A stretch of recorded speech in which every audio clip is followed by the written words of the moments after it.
And today, following through on this review, I want to set out 3 fundamental changes that we're going to deliver. First, we are moving to warfighting readiness as the central purpose of our armed forces. When we are being directly threatened by states with advanced military forces, the most effective way to deter them is to be ready.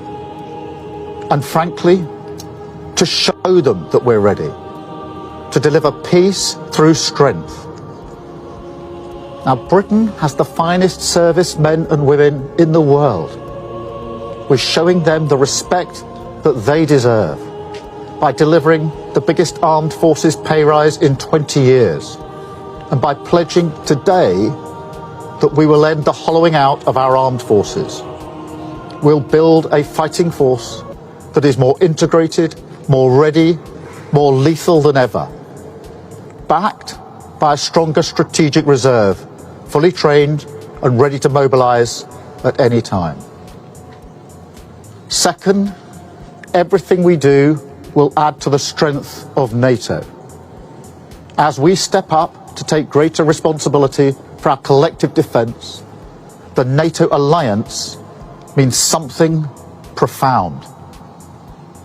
That we will never fight alone.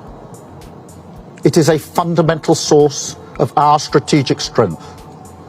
That's why our defence policy will always be NATO first, something that's written through this review.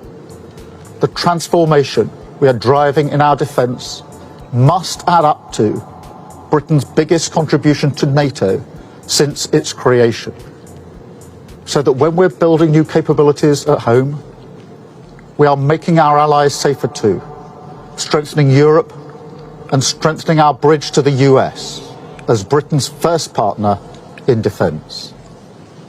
Third, we will innovate and accelerate innovation at a wartime pace, so we can meet the threats of today and of tomorrow as the fastest innovator in NATO. Now, this doesn't mean replacing people or hardware. Quite the opposite. It means learning the lessons of Ukraine, which I've discussed many times with President Zelensky, to ensure that every capability we have works seamlessly together.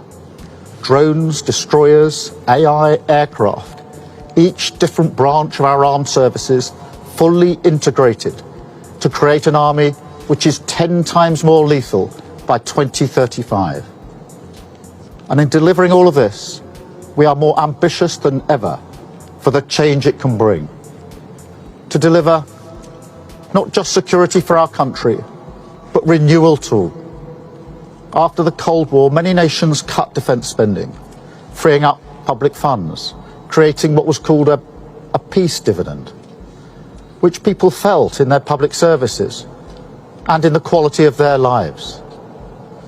Faced with new circumstances today, we must deliver for working people again, to seize now a defence dividend for the British people, using this moment to drive jobs and investment throughout the country, like here in Govan, providing local opportunities, skilled work, community pride, ensuring that everyone across the United Kingdom has a role to play in this effort, yes, but also that everyone has a stake in its success. And I want to spell this out very simply. To achieve this, we're going to build, we're going to use this investment and this once-in-a-generation reform to drive renewal up and down the nation, creating new jobs, creating skills and opportunity, driving huge growth in industrial capacity.